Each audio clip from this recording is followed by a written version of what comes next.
Hello, welcome to this episode of Hypnotist Radio's Exposition. Joining us tonight is Kara. Kara?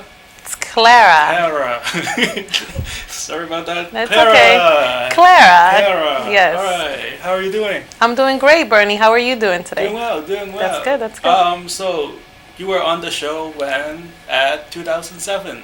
Yes. One of the first people who came on the show. Yes. How have you been doing? I've been doing great. I've been great. doing very well. Yes.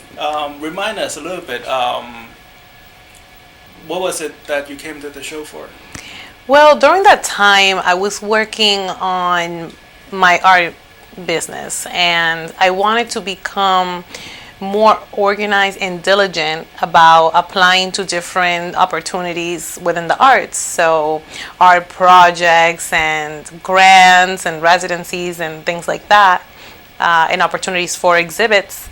And ever since then, I've done a lot of things. I did a really wonderful art project with the city of Boston called Art Box, where I was commissioned to paint my original designs on those electric boxes that are all around the city. They're gray and ugly, and as an artist, you are commissioned to paint your own design. So I painted two. So there's one at Maverick Station in East Boston. Okay. And there's another one in Fields Corner. Okay. That's a red line station. I've seen some of those painted. I'm not sure if those were the one you painted. But well, I painted two, and one in East Boston and the other one in Dorchester. Oh wow, great. Yes. Great. And I also did a really wonderful. You should have brought in the pictures to show us. I know. Yeah. Well, you have to invite me back then, so I can bring you all the whole back wall of your exhibit. Yes, that would be wonderful. That would be great. But if people are interested in seeing my artwork, my website is inspiredcreator.com. Okay. And you can see my artwork and the projects that I've done there, as well as my other artistic pursuits and the consulting and coaching that I do with other artists. So I've been actually able to now help other artists do what I've been able to do. Okay, so what is your vision? What is my vision? Yeah. Well, my vision is to be able to be at a point where I can freely share everything that I have learned that has helped me to transform into the person that I am. Okay. Because I come from very humble background. I come from the Dominican Republic, from a very poor family. Humble. Well, we all like the for Dominican me, Republic, yeah. Well, people go there. Right. Well, there is a part of Dominican Republic that is not tourist. That's true. So coming from those backgrounds, I've been able to sort of design this life for myself and retransform my beliefs about life, where I can literally, manifest my heart's desires. Okay. Through continuous self-development and spiritual development and working hard and, being diligent. I've been able to, not just have a job, but I have a career and work for myself and also have a business. What do you think is the difference for you? The difference between having a job and having your own business? Well, having a job, clearly is, you're playing a function that is being given to you by someone else within a company or within an organization. But when you have your own business, you're just not playing one function. You are the function. You are the one that came up with the vision, and you're setting up your entire team, and sometimes you're playing different hats. You're not just doing the business development, but you're actually performing the service, and it's a lot of work. It takes a lot of skill and a lot of dedication and motivation, and a very strong will, to want to really offer what it is you're offering. I mean, for me, one of my priorities in life is just, and what I really value is the freedom that I have as a business owner and as an entrepreneur. Tell me about that. My freedom? Right. Well, it's interesting because, it's kind of it's a little bit ironic because as a business owner, sometimes you work double the time that you would as an employee or just having a job. That's true. But, the fact that you can choose to do what you want, and you can actually, see a vision and plan out exactly how it's going to play out. It's very exciting. Nice. Yeah. But you haven't answered the question. So what does that freedom mean to you? What does that freedom mean to me? Or what is it? What is the freedom itself? So the freedom itself is my ability to choose what I spend my time doing. Okay. And also financial freedom. More to that. Oh, well, and also financial freedom. Okay. You know, I feel that once I became self-employed, my income has increased dramatically. Wow. And I get to meet a lot of people, and it's not just you're performing a job or a service, but it's a very good learning opportunity. Right. Because you're just not learning about yourself, but I'm constantly meeting people all the time. So my personal skills and my interrelational skills are always increasing. I'm always learning about everything, you know, just from marketing to how to talk to people, how to be a better salesperson, how to package myself better, how to share my message more authentically. I am constantly on a learning path, and that's one of the things that really attracts me about being a business owner. Right. And that's pretty much the freedom for me, the ability to be able to be constantly learning. Right. So what is it that you do exactly? So what I do exactly is that... How do people benefit from spending, hanging out with you? Well, people benefit in many ways, but what I really do is that my business offers inspiration. Okay. And that is done through my artwork. Okay. As an artist, I paint paintings that are inspired from the heart or from spirit. Okay. I have basically found a way to allow sort of that creative energy to come through me and allow it to just use me as a tool. Okay. So usually the paintings. So usually the paintings would be on the subject of butterflies, and butterflies as a signal of freedom. Okay. I especially have one design that I work a lot in different ways in my paintings and my artwork, where it's a butterfly that's open. And it has a design that's evolving from the inside out, and has it continuously to show a message that if you develop yourself from the inside out continuously, you can develop an energy that you can freely share with others. Right. I also paint my dreams, and any pretty much positive message, or if I see a quote, it just ignites it creates an image in my mind, and I can create this image on canvas. So as a way of symbolism. Okay, so if I come in and I need your service, how would you help me? Well, you can come to me for various reasons. If you need artwork. Okay. If you need me to paint a mural, just an inspired mural to add, more positive energy to your space. Name one of your clients, or don't name them, but describe one of the, I guess, a commission work. Okay. Well, other than the mailbox. Okay.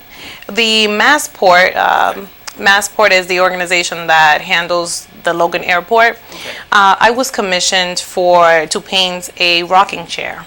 Okay. And there's about 150 rocking chairs throughout the airport. I don't know if you've seen them, Bernie, but I think I might have seen something like that. Yeah. I'm not sure if I can remember. So this is a program that was originally in Chicago and was adopted in Boston, where there were all these white rocking chairs around the airport, and people just kind of sat there as a way to feel comfortable and waiting for their flight. But they commissioned artists to paint their original designs on each of them. So my design was called Color Spectrum. Okay. And Color Spectrum was basically a design of about 7 different colors. Okay. And it was just done in a very free way, just very not formal. Right. And what I wanted to show with that design is that, even in the rigidity of being in an airport and being sometimes, you're worried that you're going to miss your flight, and making sure that you're going to make it, that, you can... There can be a moment to just, be free without those preoccupations, and I wanted the rocking chair to inspire that. Okay. Could you briefly describe to us what did they look like? I know it's not easy describing. So, it was basically, imagine a white rocking chair. Okay. Like, your regular rocking chair that you sit on, you rock back and forth in. And my design was with, you can imagine the colors of gold, silver, forest green, and fuchsia. Right. You know, the color fuchsia. Right. So all of those colors just painted all around the chair, and the chair was covered from top to bottom. Right. And so it was, when you see this piece of artwork in the middle of an airport, it just really shocks you, because you're looking at screens and gray floors and bags and people rushing, and there it is, this piece of artwork that you can actually interact with and you can sit on. Oh, wow, that's great. Yeah. Thank you. What else is your business about? So that's the art part. So that's the art part. So you're mostly a painter, would you describe yourself? Right, I would just describe myself as a painter, but not yes. on like a flat surface, but like paint. No, I consider myself to be an inspirational artist as well as a public artist. Okay. Because I guess that's the better I way to enjoy describe. doing public art. Oh wow. Yes. So what's the second aspect to your So the second aspect of my business is coaching and consulting specifically for artists, and artists from musicians to film directors, film producers, photographers. I have worked with dancers, and so my specific niche is helping those artists to become very clear about their message in their artwork and whatever that is. And because when you become clear, it is so much easier for you to take conscious steps every day and all the time, pretty much, to go towards that vision that you see for yourself. Right. So I help people to be able to see a clear vision, put it on paper, and actually work out a plan of how they hope to achieve their dream and their vision. Okay, so you're more like a strategist. Yeah, I guess a strategist, Okay. where I help individuals to a strategist and a coach at the same time, I would say, Okay. because I believe that everyone has it within them, has the answer for anything that they want within them. I know that you know this, Bernie. And so my job is to help them to see that within them more clearly and actually put it on paper, and then assist them in following through with every action that's necessary. So it can be from, you need to write your next song to calling on a record label. Okay. So now I know most of this is confidential, but like, could you describe, somebody who came into your office and seek help? Yes. Walk us through the process, because I guess not a lot of us would just intuitively get what you do, right? Right, of course. I understand, and I'm thankful for the opportunity to be able to share this with you.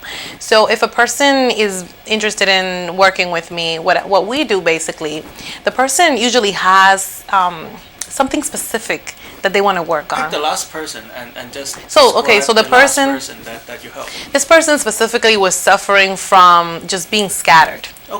Okay, so Guilty. I think we're all a little guilty of that. I think we're all a little bit guilty. So so he wanted to work on his scatteredness. So then what I do is that we go through an exercise called the Wheel of Life. Right. And so the Wheel of Life, you basically draw a diagram where you make a circle, and you cut the circle into 8 pieces, like an 8-piece pie. Okay. And in each section, you would write a different area of your life. Okay. And then you would rate it from 1 to 10, 10 being the best that it can be. Right. So it's very interesting because it shows us that it's not just your scatteredness that you're suffering from, but maybe it can be your spirituality or your relationships. So the gentleman that I was working with was suffering from a sense of identity. What do you mean? What he described as he did not know who he was. Okay. As far as his spirituality, like he was suffering from a confusion in he didn't know if if because he didn't go to church, he was a bad person. Okay. So what kind of artist was he? He was a filmmaker. Oh wow. Yeah. He was a filmmaker. So based on that simple exercise, we were able to identify what was causing him the most pain in his life. And so we concentrated on working on that issue. And that was for him his spiritual, personal development and understanding of who he was on a spiritual basis. Right.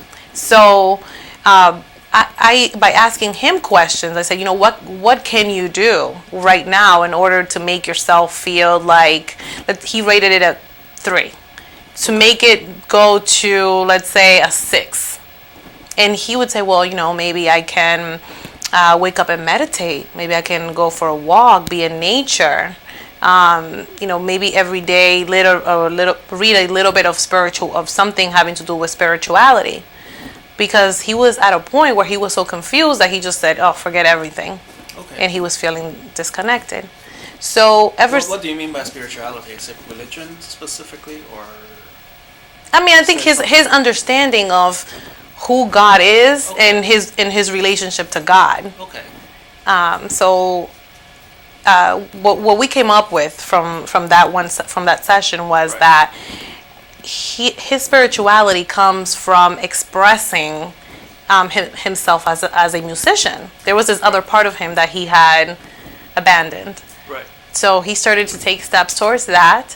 And he just became happier. He was more motivated. Now he's doing more films and all these positive things. One thing after another started happening because of actually sitting down and really looking at the situation and what was really bothering him, and taking conscious steps to be, more aligned with how he wanted to be. That's great. That's great. Well, on this note, we'll take a short break. We'll okay, be right back with Clara. Clara. We'll be right back.